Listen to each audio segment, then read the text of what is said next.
came home and there were police at the door. They said, I just wanted to let you know that your 4-year-old went outside today. He saw his little friend outside playing and went to go see him. And instead of being able to play with him, his mom brought him into the house, called the police. They came over and they said, everything's fine, nothing happened. We just wanted to let you know. And then the next week, they showed up at the door, ready to arrest me.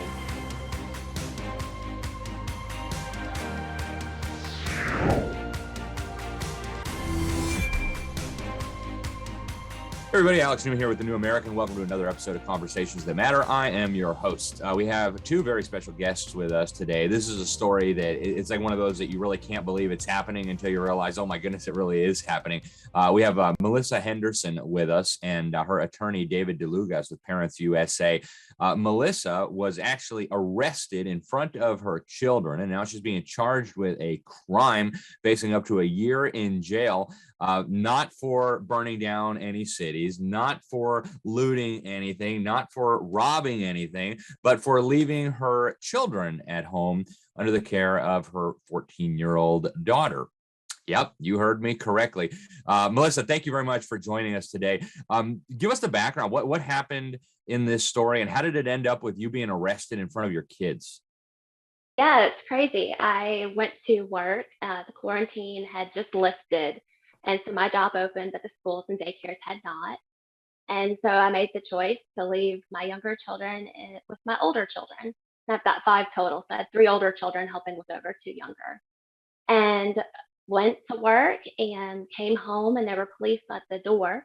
They said, I just wanted to let you know that your 4-year-old went outside today. He saw his little friend outside playing and went to go see him.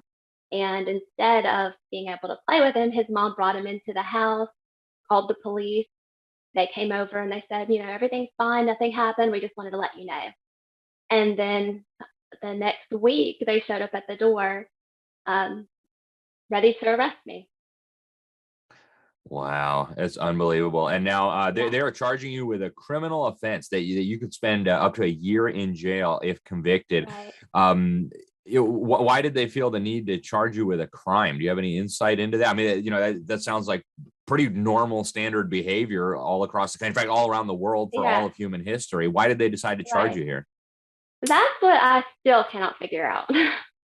Well, I'd like to go over to David. David DeLugas is with ParentsUSA. They protect parental rights. They resist government intrusion and overreach into the family. David, give us a little bit on the legal side here. What in the world is going on with these criminal charges against a mom who did something that I think, frankly, is pretty normal for parents everywhere for all time? Well, thank you, Alex. Particularly parents during a pandemic when their choices are limited. But that said, it's my opinion, and it's just an opinion, that this is another case of law enforcement saying, if you don't do what we tell you to do, we're going to make you pay. Because in truth, a similar incident did happen with Melissa and her children in July of 2019. This incident was May of 2020. And in that other incident, very similarly, the eldest daughter was in charge with the other 2 older children and 2 younger children. And the young boy went outside, which frankly, even if he had said, hey, I'm going outside, is that okay? The answer should be yes. So the younger boy was outside in July of 2019, and the same sheriff's office told her, oh, that's just terrible. You're exposing your children to risk. Things could happen. And so here it is, May of 2020, the pandemic, similar incident. And as she points out, when they first showed up, it's like, oh, okay, we got a call. We felt obliged to respond. But a week later showed up with an arrest warrant and did arrest her. And I believe the genesis of that simply is, but we told you before, we warned you. One of the analogies I've used in the legal filings is, so you're saying that if a child goes out and rides their bike and falls off the bike, you should never let them ride their bike again. Or if your teenager gets a traffic citation, or if you do, you should never drive again because, my gosh, it happened before it could happen again, meaning something that was not criminal before happened again, and it's not criminal again this time either. This is truly amazing, and I can see why this has sparked headlines, not just in the United States, but all over the world. Now, one of the angles that I want to talk about, I guess this is, it seems to me to be a pretty common problem with the so-called criminal justice system. They'll bring up these outrageous charges. They'll threaten you with huge amounts of prison time, but then they'll say, oh, well, you could just have a plea deal, and then kind of you just do what we say, admit guilt, and then we'll run your life. Did they offer you a plea here, Melissa? And what did you think about the offer? Did you take it or no? No, they did offer me one. They offered me pretty much everything except for jail time. And of course, I'd have to admit guilt to this. And to me, I still have not done anything wrong to admit guilt. So I'd rather say, no, I'm not going to have a plea deal with you, and we can keep going, keep fighting this. So do you guys have a trial coming up sometime, or what's the next step here? Well, to give you the progress, she was arrested in May of 2020. A year later, almost a year later, in April of 2021, an accusation, which is the fancy term for an indictment if it's a misdemeanor, was issued against her, charging her with criminal reckless conduct.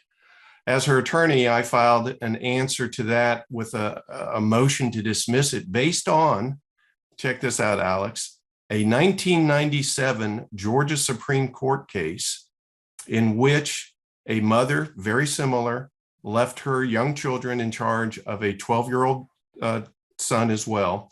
And in that case, the 5-year-old died. Now, there's no indication as to how, but the mother was gone and had left her children in charge with the 12-year-old in charge.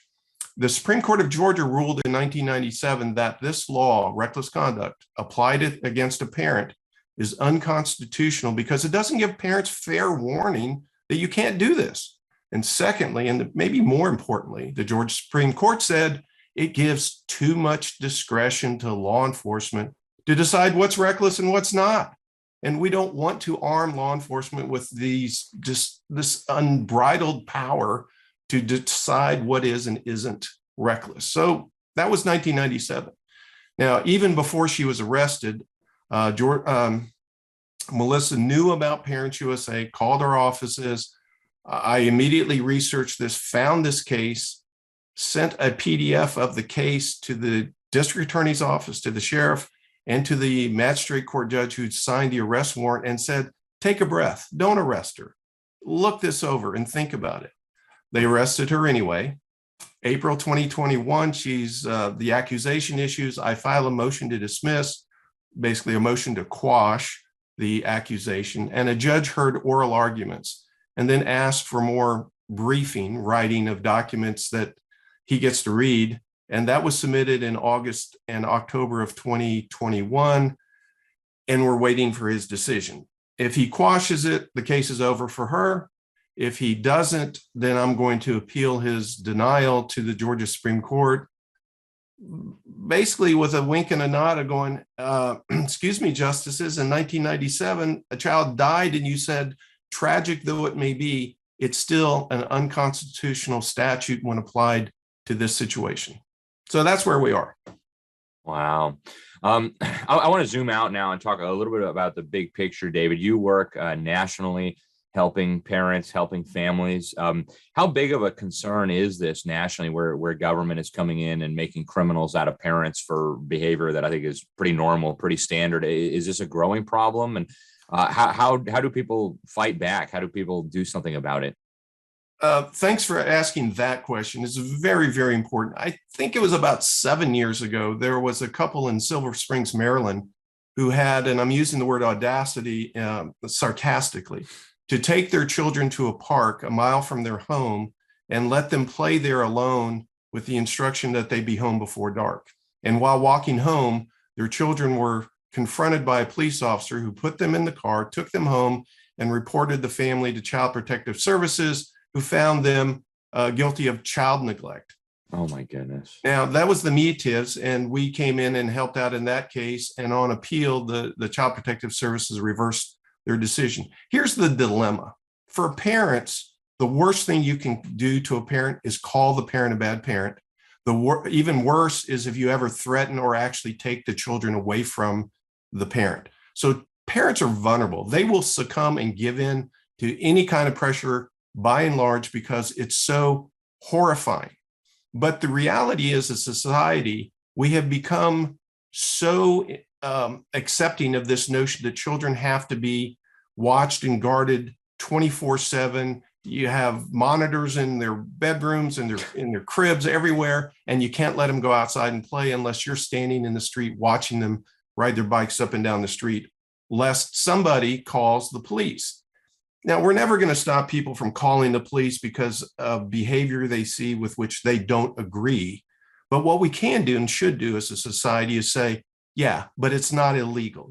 We can disagree about what's right or wrong, safe or unsafe within reason, but we should not criminalize it. And that's where we've gotten, and it needs to stop. And the only way to stop is for parents to have the courage, as Melissa has here, to say, no, I didn't commit a crime, and I'm willing to take the risk of going through trial and battling. And thankfully, she knew about ParentsUSA, contacted us, and we're happy to help.